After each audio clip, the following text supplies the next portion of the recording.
आप सभी शिक्षक साथियों को मेरा नमस्कार। साथियों, म्यूचुअल ट्रांसफ़र की इस समय प्रोसेस चल रही है और वेबसाइट भी चालू हो चुकी है।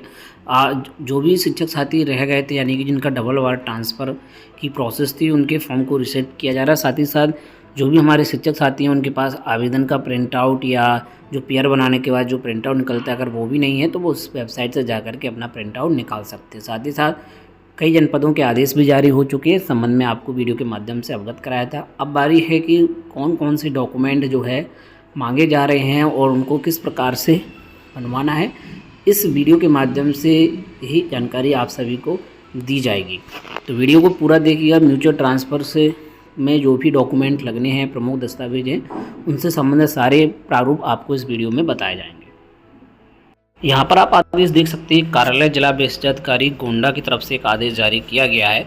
यहाँ पर आप देखें, स्वैच्छिक 23-24 हेतु पारस्परिक स्थानांतरण के फलस्वरूप स्थानांतरित परिषदीय अध्यापकों को कार्यमुक्त करने के संबंध में उपर्युक्त विषयक सचिव उत्तर प्रदेश विद्या परिषद प्रयागराज के पत्रांक दिनांक 1/6 में दिए गए आदेशों के अनुसार जनपद गोंडा से पारस्परिक अंतर जनपद स्थानांतरण के फलस्वरूप कार्यमुक्त होने वाले अध्यापकों हेतु निर्देश प्रदान किए गए हैं। उक्त के क्रम में आपको सूचित किया जाता है कि दिनांक 1/6/24 के शासन देश में दिए गए निर्देशों का पालन करते हुए संबंधित अध्यापकों विद्यालय विकास खंड से पारस्परिक अंतर जनपदीय स्थानांतरण के फलस्वरूप कार्यमुक्त करने की कार्रवाई प्रत्येक दिशा में 18/6/24 को पूर्ण कर ली जाए तथा दिनांक 19/6/24 को जनपद से पारस्परिक अंतर जनपद स्थान फलस्वरूप कार्यमुक्त किया जाना है।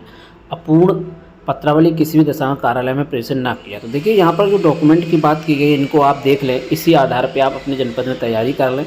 कार्यमुक्त प्रपत्र पूर्ण एवं सही भरा हो, जिस पर अभ्यर्थी का फोटो खंड शिक्षा द्वारा प्रमाणित हो। ठीक है, पूर्ण आवेदन बनाए गए जोड़े का प्रिंट आउट आप वेबसाइट से इसको निकाल सकते हैं। साथ ही साथ अध्यापकों के समस्त शैक्षिक अभिलेख 100 प्रमाणित छाया प्रति, यानी कि आपके हाई स्कूल से लेकर के सारे डॉक्यूमेंट चाहिए।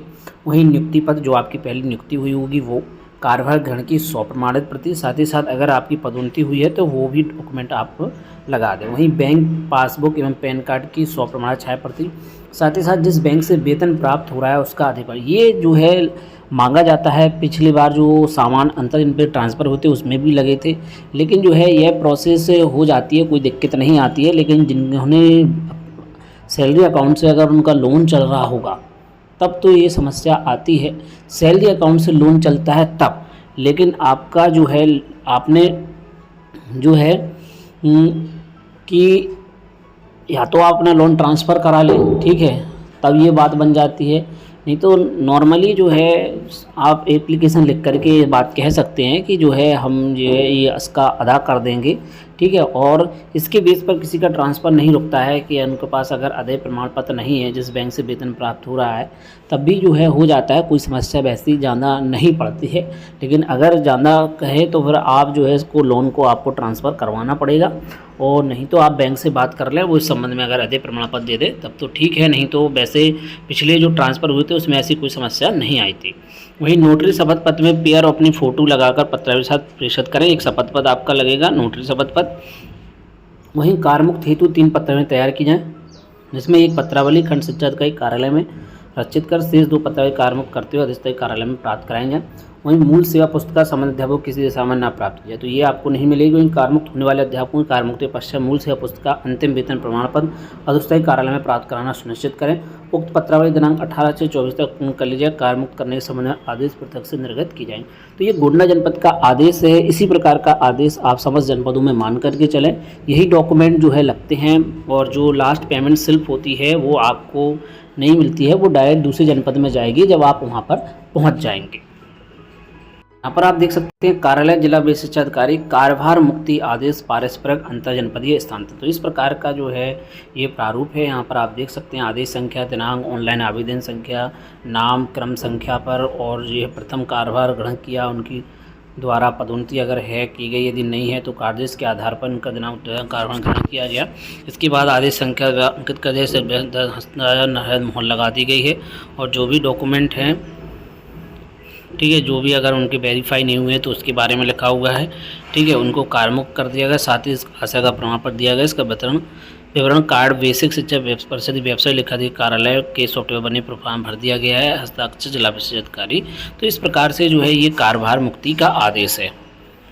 ये आप आदेय प्रमाण पत्र देख सकते हैं, ठीक है। ये इस प्रकार का प्रमाण पत्र है जो कि विद्यालय से आपको बनवाना होगा अपने प्रधानाध्यापक और या जो भी इंचार्ज हैं उनके अनुसार कि जो है आपने जो है विद्यालय में आपकी कोई भी धन अभिलेख चेक बुक अथवा अन्य सामग्री अवशेष नहीं है। साथ ही साथ अगर आपके पास टैबलेट प्राप्त हुआ है या नहीं प्राप्त हुआ है उसका विवरण देना होगा कि मुझे टैबलेट प्राप्त हुआ है, उसका ये है, वो प्रधान अध्यापक को सौंप दिया गया है। इस प्रकार से आपको लिख करके देना होगा। यहाँ पर देखिए हस्ताक्षर प्रधानाध्यापक इंचार्ज प्रधान और प्रति हस्ताक्षरित हो जाएगा। इसके बाद हस्ताक्षर खंड शिक्षा अधिकारी। ये प्रमाण पत्र जो है आपका विद्यालय से बनाया जाएगा। जिस विद्यालय में आप कार्यरत थे ये प्रमाण पत्र उसी विद्यालय से बनाया जाएगा और उसको जो है इंचार्ज प्रधानाध्यापक या प्रधानाध्यापक के द्वारा वेरीफाई किया जाए। फिर उसके बाद खंड शिक्षा अधिकारी महोदय के द्वारा भी हस्ताक्षरित किया जाएगा।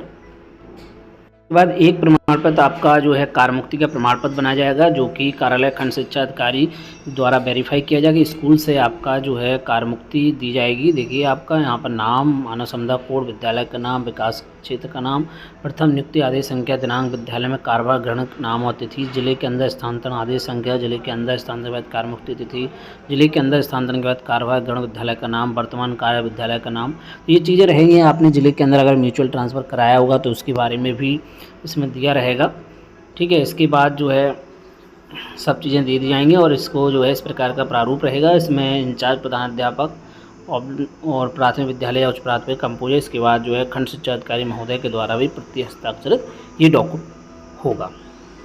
साथ ही साथ ये एक डॉक्यूमेंट भी लगता है जो कि अवशेष अवकाश का प्रमाण पत्र होता है कि इसमें जो है कितने अवकाश आपके द्वारा यूज कर लिए गए, जो आपके प्रधानाध्यापक या इंचार्ज प्रधानाध्यापक द्वारा इसको साइन करके दिया जाएगा, मोहर लगा करके, और इसको प्रति हजार जो है खंड शिक्षा अधिकारी महोदय के द्वारा भी किया जाएगा।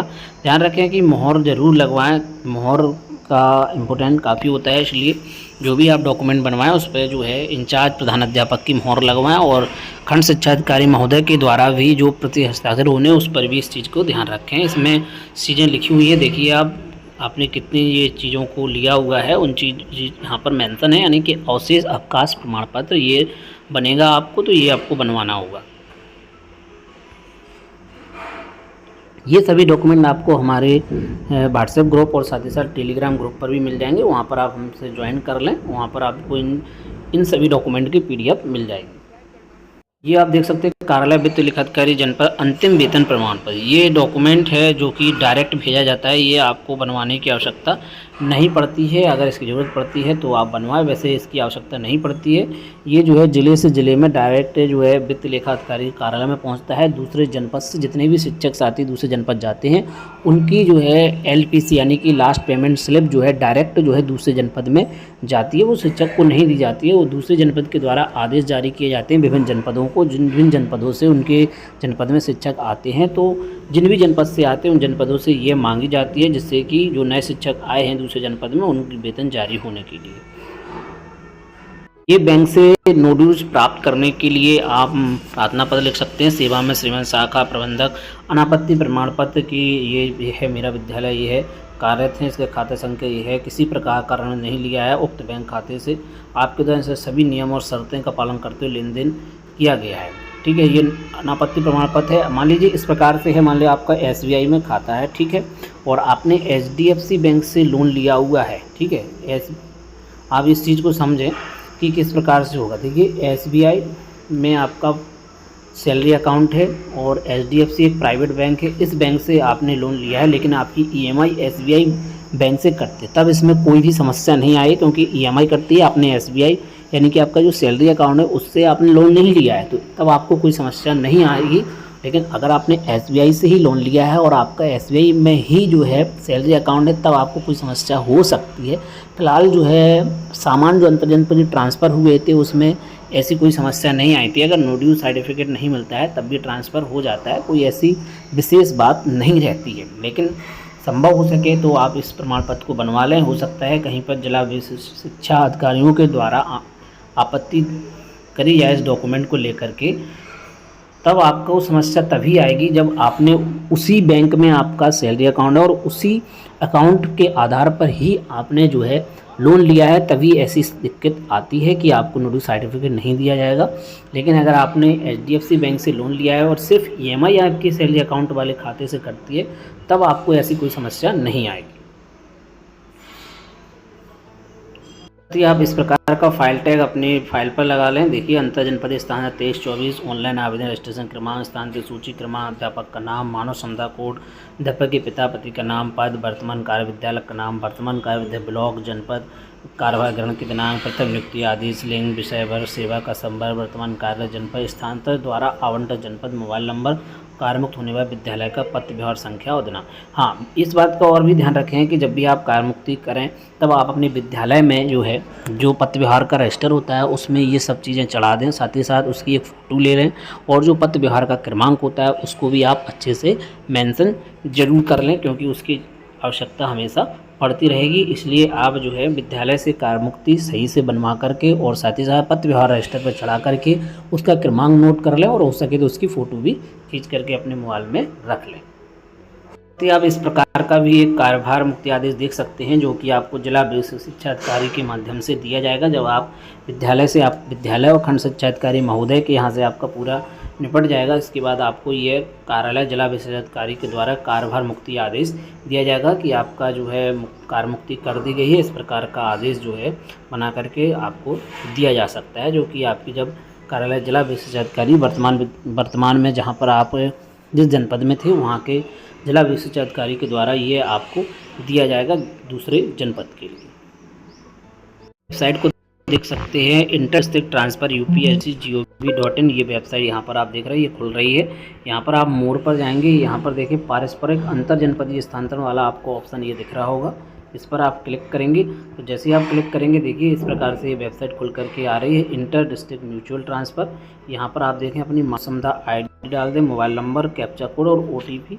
इसके बाद जो है आपका फॉर्म खुल जाएगा, आप वहाँ से प्रिंट आउट निकाल करके ये वाला प्रिंट आउट भी आप निकाल लें और साथ ही साथ जो भी प्रिंट आउट है उनको आप जो है अपनी ईमेल ID पर डाल लें और साथ ही जो भी आपके डॉक्यूमेंट हैं उनको ईमेल ID पर ज़रूर डाल लें। और जितने भी डॉक्यूमेंट आप चाहे विद्यालय से बनवाएं, चाहे खंड शिक्षा अधिकारी कार्यालय से बनवाएं, जो भी शपथ पत्र है सभी की फ़ोटो खींच करके मोबाइल में ज़रूर रख लें, क्योंकि वो भविष्य में कभी भी काम आ सकती है। साथ ही साथ अपनी ईमेल ID पर भी ज़रूर सेव कर लें, जिससे कि आपको भविष्य में कहीं पर भी डॉक्यूमेंट की आवश्यकता होती है आप उनको प्रिंट आउट निकाल करके अपने पास रख सकते हैं। तो साथियों और भी अपडेट के लिए जुड़े रहें शिक्षा भाई यूट्यूब चैनल पर। यहाँ पर आपको शिक्षा विभाग से संबंधित महत्वपूर्ण अपडेट समय समय पर दी जाती है। साथ ही अगर आपके कोई भी डाउट है आप निश्चित रूप से कमेंट करें, साथ ही आप हमसे व्हाट्सएप ग्रुप और टेलीग्राम ग्रुप के माध्यम से भी जुड़ सकते हैं। तो साथियों मिलते हैं किसी नेक्स्ट वीडियो में और नए अपडेट के साथ, नई जानकारियों के साथ। जय हिंद।